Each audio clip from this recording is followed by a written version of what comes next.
ever had success, something you've striven for and you really want it, and when you got it or when you got there, it wasn't, well, it didn't feel the way that you do.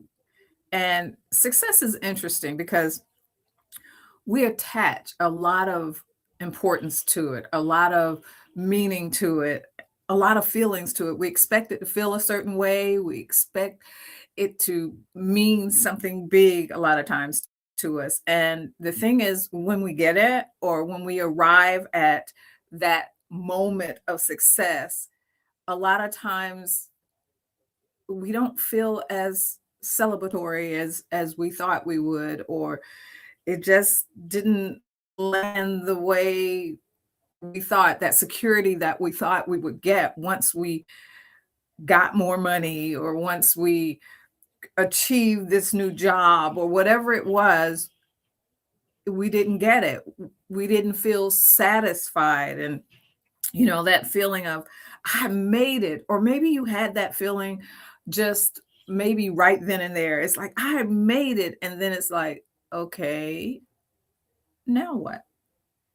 What what does this mean for my life? What has changed? And we assume that when we arrive, we're going to get this big feeling of relief or fulfillment. And I'm not saying we never get that with any success that we have, but there are a lot of times for many of us, and raise your hand if that's you, that you get something that you really worked for, something that you thought when you got this, things would change drastically for you, and it didn't.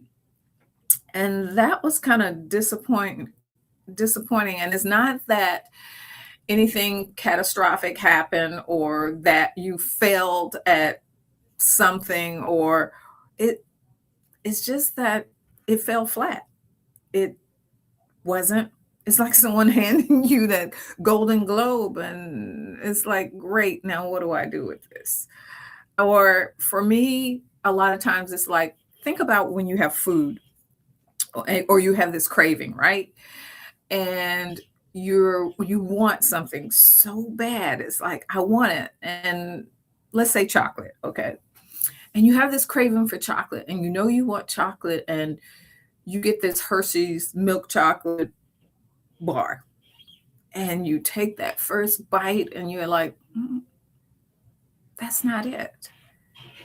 And so you think, well, maybe what I really want is dark chocolate because there's something, and it's good for you too. And there's just something about this dark chocolate, right? And so you take this bite of this dark chocolate and Lintz. I think it's Lintz that I like. And you take this bite and it starts that melting in your mouth. And then all of a sudden it's like, yeah, but it's not quite it. And so then you say, well, maybe if I try this one, or maybe because dark chocolate has all these different, see, I know too much about chocolate, don't I? But dark chocolate has, there's 70%, there's 90%, there's 80%. So you say, well, maybe this one's too bitter or this one's too this, and you keep trying all these different chocolates. And it's still not it. And so that's what success is. When we, a lot of times when we're striving for this success, and when we get there and it doesn't get there, give us that feelings, we start chasing the next thing, doing the next successful thing. Maybe if I made more money, okay, let me just throw a number. 500,000 wasn't enough. I need a million, or 100,000 wasn't enough. I need 250,000. Then I'm at a quarter, you're thinking all this thing, just maybe if I try this, or I need more of this, or, and the thing is, we're trying to satisfy something internal with something that's external. And if this is what the goal is, why doesn't it feel like we finally made it, like we arrived? And that's what I want to talk about today. And I am Michelle O'Neill, and you are here on Break Time Live. And I am so thrilled that you've taken time during your day to sit here with me and have this conversation with me. And one of the things I think about, and I think we should think about, is who taught us what success was or what success was supposed to feel like in the first place, right? A- And it always goes back to our examples, how we grew up, what you learn, the values you learn. One of the things is I remember watching my grandmother and working hard, and I would go to work with her sometimes, or my mom or my grandfather, and you see their work ethics and you see the things they do in it. And when they do those things, you see how successful they are in accomplishing the other things that they want in their lives. And so we start learning that work makes us successful, or getting money helps us be successful, or relation, whatever it is, we start learning what success looks like. But then it doesn't stop there. We learn that, one of the things is my mother was a teacher, and it was important to her that I got an education, because education will allow you to move up in the world, to do more things in the world. And so you get this degree and you think, oh, this is going to be great. But how many of us out there get degrees and then it doesn't get us that position or that job that we thought that we would get, or that feeling? It does give us that feeling of accomplishment, and that is great. But sometimes we put additional meanings and feelings on these things that we strive through. And then there are mentors out there. Is how many times do you look on the internet and it says, if you want this in your life, you need to do this? Or we have mentors who are important with us, and we see them at a certain um, time in their life, at a certain season in their life, and we want that too. And so we say, what do we need to do to have that success? Again, that internal feeling that we have, or that we want, or that we long for, is we're looking for something on the outside. And for me, it was one of the things that really come up for me is the military. My father was in the Air Force. Yay, Air Force. I was in the Air Force. My husband was in the Air Force. And my daughter was in the Air Force. And watching my father and him strive for retirement, because once you get retirement, right, you're set for life, because no matter what, you're going to have a pension, or, your retirement. And so when I went in the military, my goal, my all-time goal was, I don't care what happened, I was going to stay in and retire so that I could get my retirement. Because then no matter what happened, see my thought process, no matter what happened, I would always have that to fall back onto. And so that was my whole goal in the military, just to retire. And I did. And I accomplished it. And then I went to work again, right? And that's what we're taught. It was like we set success based on those things around us, and I built my whole career on that one target, when there were so many other things that I could have achieved, but I achieved it. And I actually achieved it earlier than I expected, because they did something called the early out. And so I got it way sooner, and it gave me a release. I was glad. That was one thing that I had in my pocket. Notice, one thing that I had in my pocket. And it gave me that safety net that I wanted. Not all up safety, but I had that net that I wanted, right? And it was like, okay, so I've gotten that. And you know what? It did what it's supposed to do. It solved that quasi financial security piece. But that money doesn't go long in this world that we live in, right? But it didn't answer the deep questions, that deep hunger, that deep feeling of I'm still missing something.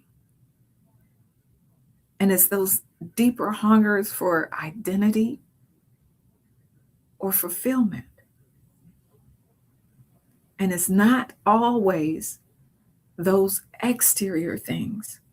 In fact, it's almost never those exterior things that will fill that deep need for identity and fulfillment.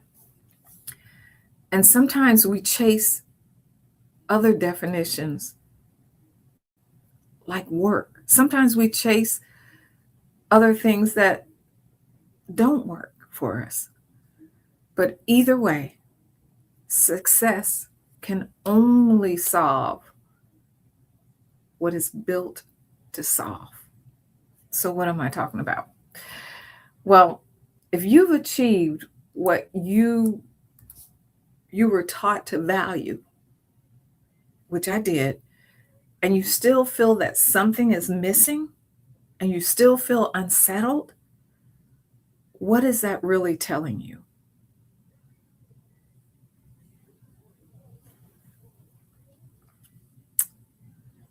When success doesn't satisfy that hunger, when that hunger doesn't disappear, when success is still sitting out there, and sometimes it actually deepens, what we do is we push harder. We still seek and look after what we think we're missing. We're trying to satisfy that hunger.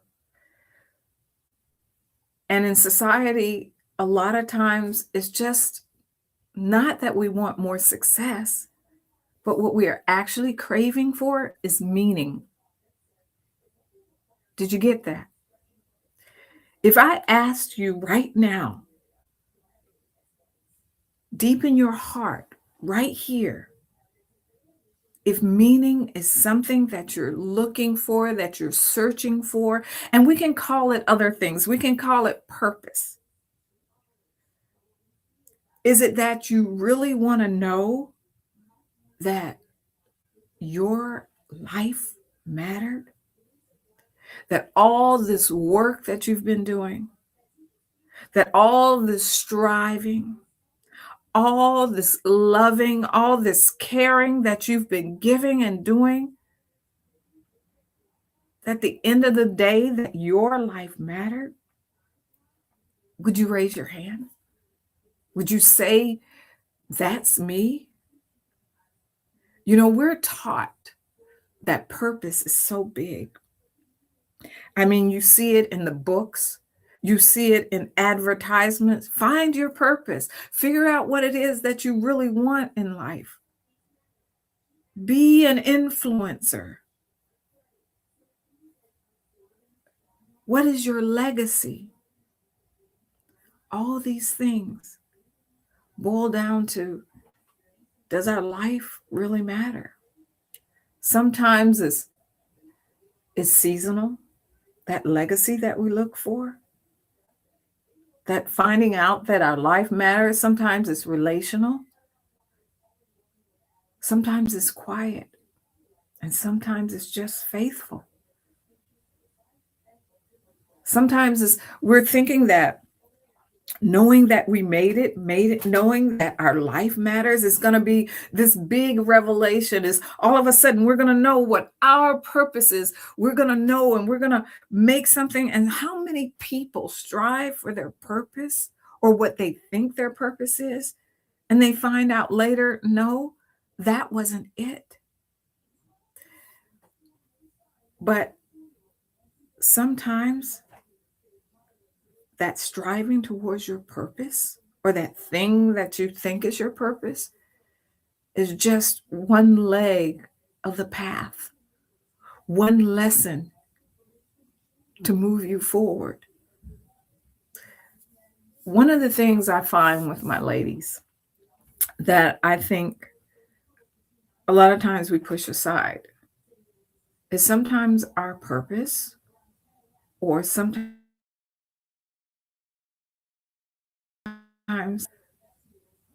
knowing that our life matters isn't this big hoopla, this big thing, this big, yay, you made it. Sometimes it doesn't scream at you. Sometimes it passes you by, and sometimes you don't even realize it or don't even know it in your lifetime. But sometimes it's revealed in your eulogy, or sometimes it's revealed in the small things, or in one letter that you may find later in your life. Sometimes our success is in what we do for others, is taking care of a parent or parents with dementia, is being the only sibling, the only one who at this season in her life could. This is her life or his life mattering. It may be the exact season that you were shaped for. I love, if you know any of the biblical characters, it's Esther. Because there's a saying that says, for such a time as this.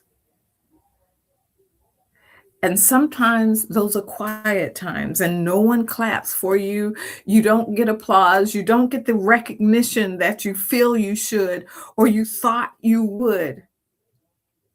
But whatever you're doing mattered deeply.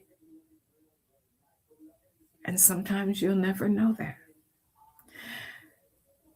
The dissatisfaction that you feel isn't because you're ungrateful. It's because you hunger for that significance, for that recognition, that knowing back to that your life mattered. And a lot of times when you're looking for that money that you feel that will make everything feel better, or that job or that position or that success in your business that you're looking to accomplish, I'm not saying those are bad things. But sometimes you may be measuring it with the wrong metric. If what you're really asking is, does my life matter? Then success was never going to be enough to answer that. And when I say you feel flat, it doesn't mean that that flatness is wrong.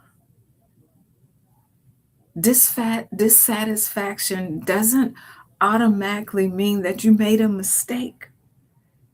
I want you to hear this.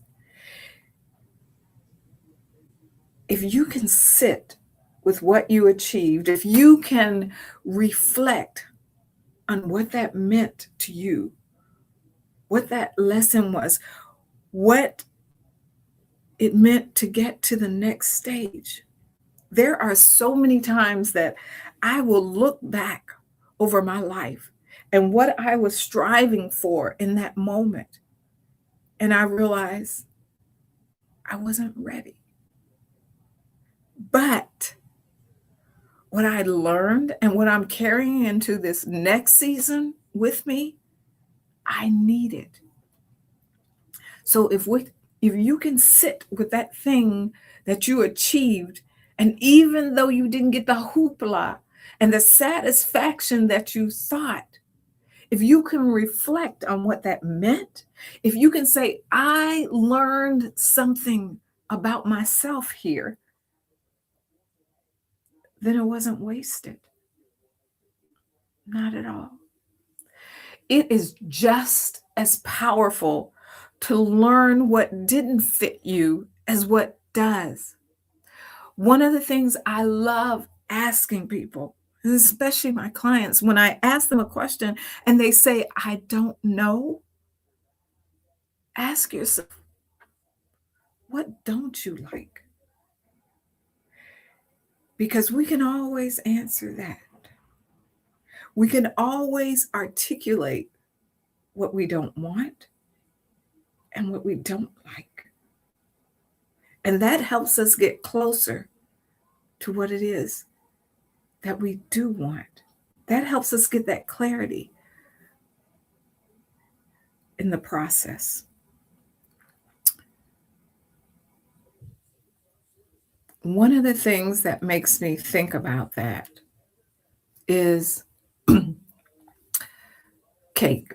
My daughter is an amazing, amazing baker, and she makes cheesecakes to die for. And we were talking the other day about she had done this cake, this strawberry cake from scratch.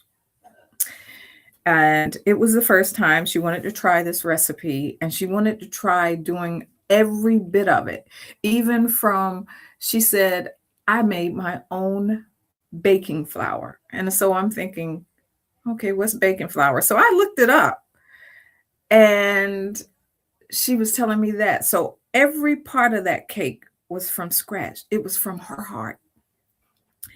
And she said it was really good, but it was denser than I liked.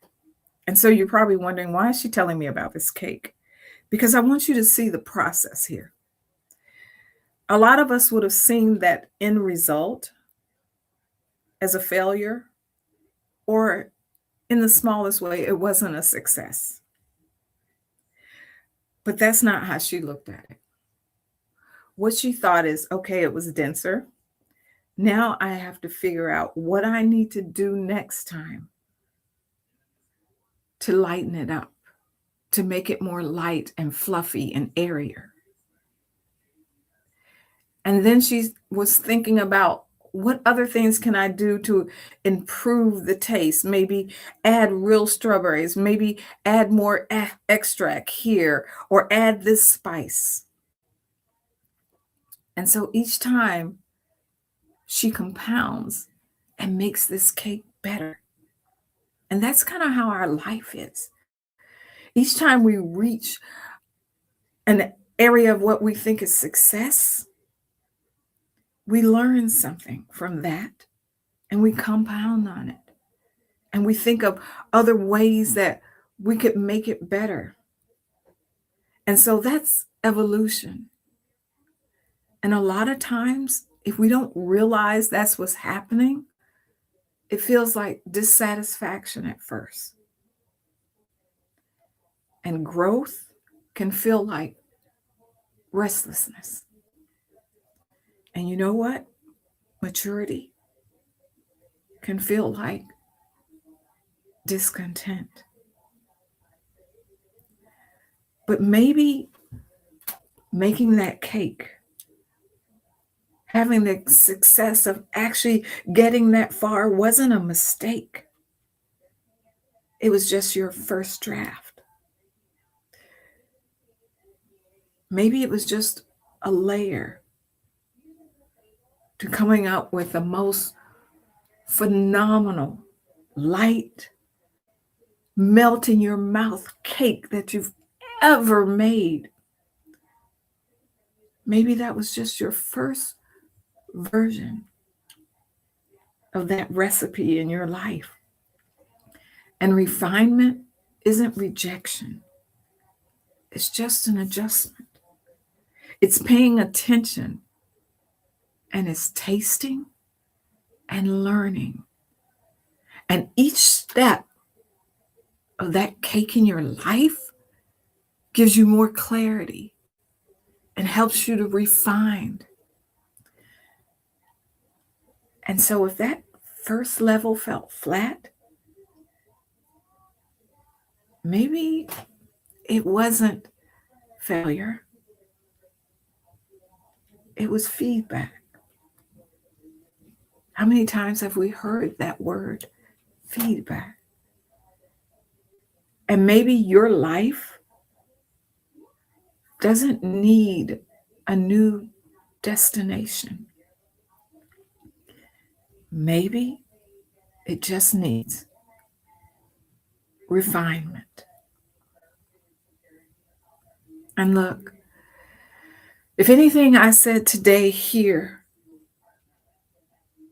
sat with you, made you think,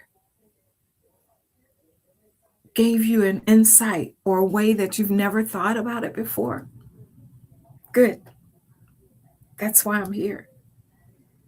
And if you'd like more, I'm actually building a space for us called the Undivided. And if that's something you're interested in, well, or knowing more about, the link is in the comments. And I'd love to see you on that list. But I want you to know before I go that, hey, I'm Michelle O'Neill, and you are here on Break Time Live. Until next time, I want you to think more about maybe you just need refinement. And maybe that success that felt so flat is just feedback. Until next time, take care. Bye bye.